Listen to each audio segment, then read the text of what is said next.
পুরনো রাজনীতি কি আবারও ফিরবে বলে আপনার শঙ্কা আছে কিনা? না, আমার কোনো শঙ্কা নেই, কেননা আমার একটা পুরানা প্রবাদ আছে যে এক নদীর পানিতে দুইবার গোসল করলেও পানি বদলে যায়।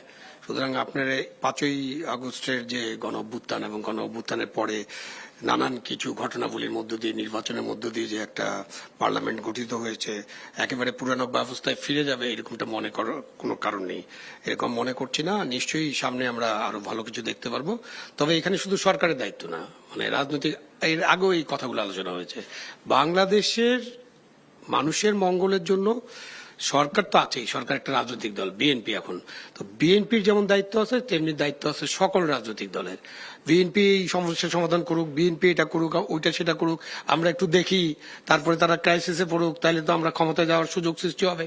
এই যে রাজনীতির একটা ধারা আছে, এই ধারা থেকেও বেরিয়ে আসতে হবে। সুতরাং আমরা 8 মাস ধরে যে চর্চা করেছি সংস্কার নিয়ে, এবং যার কথা বললেন যে মিস্টার আলী রিয়াজ এখন এখানে নাই, উনি চলে গেছেন এসব করে।